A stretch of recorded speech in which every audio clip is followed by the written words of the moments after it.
গরমে নিরামিষ দিনে এইভাবে পনিরটা বানিয়ে একবার দেখুন তো। এইভাবে পনিরটা বানালে কিন্তু সকলেরই খেতে খুবই ভালো লাগবে, বা ভাত, রুটি, লুচি, পরোটা সব কিছুর সাথেই সার্ভ করতে পারবেন। তো চলুন দেখে নিই আজকের রেসিপি কিভাবে করছি আমি। এখানে আমি পনিরগুলোকে টুকরো টুকরো করে কেটে নিয়েছি। কেটে নিয়ে এখানে নুন আর কাশ্মীরি লঙ্কাটা দিয়েছি। অল্প দই মাখিয়ে নিচ্ছি। আমি এই পনিরটাকে ভাজবো না, তাই জন্য আগে থেকে আমি এটা ম্যারিনেট করে রাখলাম। এদিকে আমি একটা পেস্ট তৈরি করে নিচ্ছি, যেখানে আমার লাগছে সাদা তিল, দুটো লঙ্কা আর অল্প জল দিয়ে পেস্টটা তৈরি করে নিয়েছি।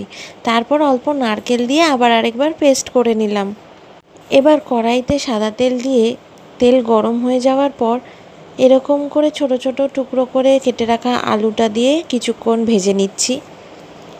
এরপরে কিছুক্ষণ আলুটা ভাজার পর দিয়ে দিলাম আমি এরকম টুকরো করে রাখা গাজর।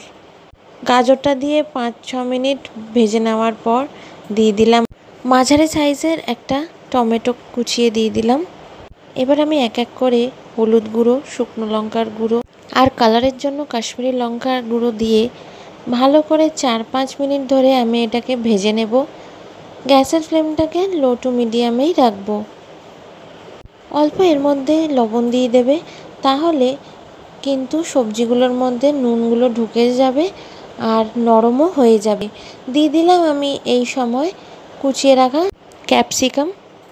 এখানে যা সমস্ত সবজি দিয়েছি তাতে কিন্তু এই নবরত্ন পনিরের স্বাদ কিন্তু দারুণ হবে। আপনারা চাইলে এর মধ্যে বিনসও অ্যাড করতে পারেন। এবার বাটা মশলাটা আমি অ্যাড করে দিলাম। এবার সমস্ত সবজিগুলো এই বাটা মশলার সাথে ভালো করে মিশিয়ে নিচ্ছি।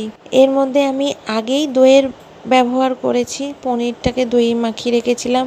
আপনারা চাইলে এটা পরে ব্যবহার করতে পারেন। এবার গ্রাইন্ডিং জারে লেগে থাকা মশলার মধ্যে অল্প জল দিয়ে সেই জলটা আমি দিয়ে দিলাম। দিয়ে ভালো করে নাড়াচাড়া কিছুক্ষণ করে এবার আমি এটাকে ঢাকা দিয়ে রান্না করব। আর একটু উষ্ণ গরম জল অ্যাড করে দিলাম। ভাতের সাথে খেতে গেলে একটু ঝোলের প্রয়োজন হবে, তাই সেই হিসাবে আপনারা জলটা ব্যবহার করবেন। এবার ঢাকা দিয়ে রাখবো যাতে লো ফ্লেমে সবজিগুলো একদম নরম হয়ে যায়। দিয়ে দিলাম অল্প নুন। আপনারা চাইলে পনিরটা নাও ভাজতে পারেন। আমি যেভাবে দেখালাম সেইভাবে যদি পনিরটা রান্না করেন, দেখবেন স্বাদ কিন্তু অনেক গুণ বেড়ে গেছে। এবার আমি ম্যারিনেট করে রাখা পনিরটা দিয়ে দিলাম। দিয়ে ভালো করে এবার সব কিছু মিশিয়ে নিচ্ছি।